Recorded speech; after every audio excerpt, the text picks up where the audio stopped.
ठाकुर जी को प्रिय थे और ठाकुर जी इनके भक्त थे, ये बात है।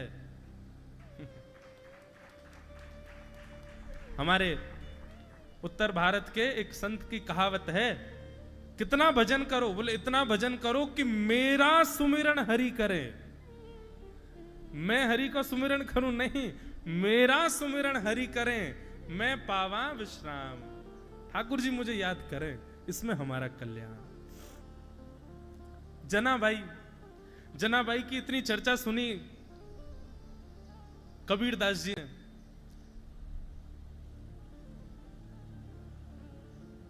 भोपाली तो श्री जनाबाई की इतनी चर्चा सुनी कि बोले महाराष्ट्र में एक परम भक्ता है जनाबाई, ठाकुर जी की परम भक्त है। श्री कबीरदास जी उनका दर्शन करने के लिए आए और जैसे ही दर्शन करने के लिए पहुंचे, पूछते पूछते जनाबाई कहाँ है, जनाबाई कहाँ है, उनको प्रणाम करना है। किसी ने मार्ग बता दिया, वहां चले जाओ, उधर बैठी हैं। संभवतः उसी समय क्या देखा, जैसे ही कबीरदास जी का पहुंचना हुआ तो दो आपस में पड़ोसी माताएं एक दूसरे से लड़ रही थीं। मराठी भाषा में लड़ रही थी। अब हमको बोलनी तो आती नहीं, तो बताते कैसे लड़ रही थीं। एक दूसरे से लड़ रही थीं और किस बात पे लड़ रही थीं, गोबर के ऊपले खींच रही थीं। एक मैया कह रही थी ये मेरा है, दूसरी कह रही थी ये मेरा है। और भीड़ चारों तरफ खड़े होकर के देख रही थी। कबीरदास जी ने पूछा भैया क्या हो रहा है? बोले लड़ाई हो रही है। लड़ाई हो रही है, अच्छा ये सब छोड़ो, ये बताओ जनाबाई कहाँ है? बोले वो सामने जो कंडा खींच रही है वो जनाबाई तो है। वो जो गोबर का उपला खींच रही हैं और जोर जोर से चढ़ चढ़ के सामने वाली के ऊपर जो चढ़ रही हैं, बार बार मुष्टिक दिखाती हैं। क्या कैसे बोलेंगे मराठी? माझा कंडा। क्या गोबर के उपले को क्या बोलते हैं महाराज जी? हैं? गोबरी, माझी गोबरी। माझी मतलब मेरी।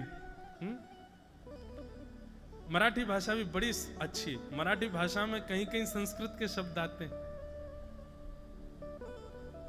माझे माहेर पंढरी आहे भीवरे तेरे।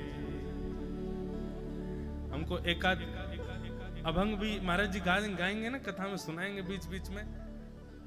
माझे बहन चंद्रभागा तकरे से पाप भंग,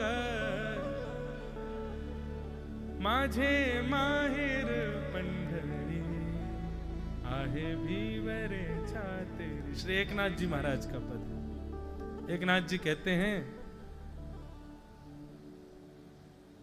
बाप आणी माझे विठ्ठले रखुमाई। एकनाथ जी से किसी ने पूछा आपका परिवार कहाँ है, तो अपने परिवार का वर्णन कर रहे हैं। यहां महाराष्ट्र के भक्तों के भाव इतने सुंदर हैं कि क्या बताएं। एकनाथ जी कहते हैं मेरे माता पिता कौन है? बोले विठ्ठले रखुमाई। विठ्ठल और श्री रुक्मणी जी मेरे माता पिता हैं। और बोले माझी बहन चंद्रभागा, चंद्रभागा मेरी बहन है। बोले कैसी बहन है? बोले जो सबके पापों को दूर करती है, ऐसी चंद्रभागा मेरी बहन है। अच्छा तुम्हारा मायका कहाँ है? बोले माझे माहिर पंढरी, पंढरपुर मेरा मायका है। एका जनार्दनी शरण, एका जनार्दनी शरण, एका जनार्दनी शरण। शेखनाथ जी महाराज ऐसा सुंदर भाव गाते। तो कथा चल रही जनाबाई की। जनाबाई लड़ रही हैं।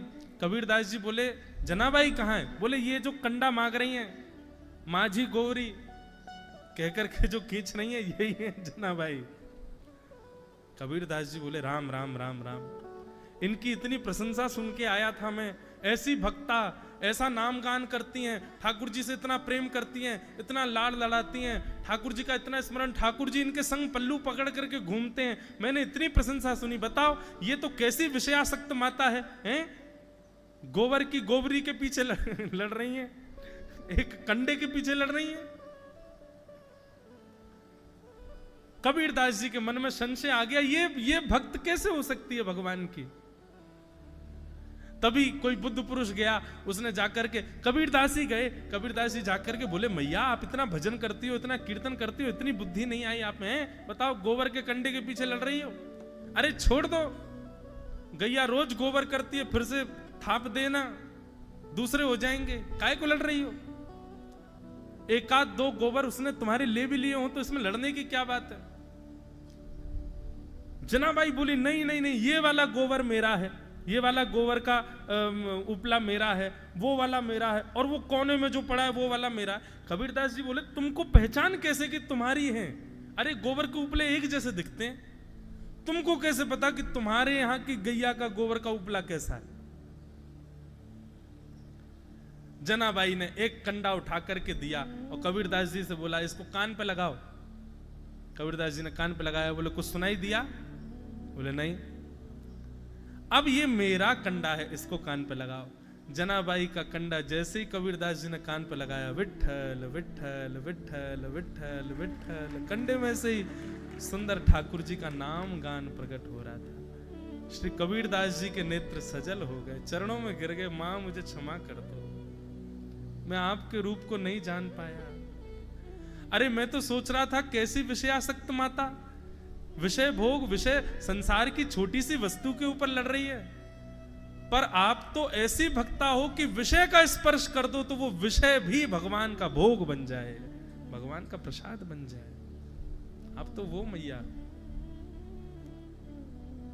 ऐसी जनाबाई, ऐसे तुकाराम, ऐसे नामदेव, ऐसे एकनाथ, ऐसे ज्ञानेश्वर, कैसे कैसे भक्त हुए हैं इस महाराष्ट्र की भूमि में।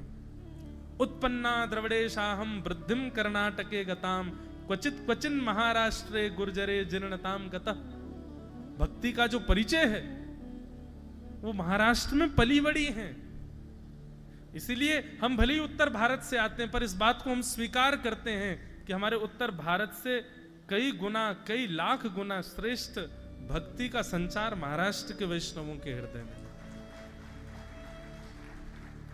सबसे बड़ी बात महाराष्ट्र के भक्तों में क्या है? दीन बहुत हैं, सरल हैं, सहज हैं। हमारे यहां भक्ति आती है आडंबर संग लेके आती है, लेकिन भक्ति वही श्रेष्ठ मानो जहां आडंबर ना आता, जहां पर ज्यादा प्रकाशित या प्रभावित होने की इच्छा ना आती हो, जहां पर सहज, सरल और दैन्य भाव आता हो, समझो वो भक्ति परिपूर्ण पुष्ट होके आई है आपके पास। और ऐसी भक्ति महाराष्ट्र के भक्तों में देखने को मिलती है। निश्चित माने हम तो यहां दीनता की भिक्षा लेने आए हैं आपसे कि हमको भी थोड़ा दीन बना दो।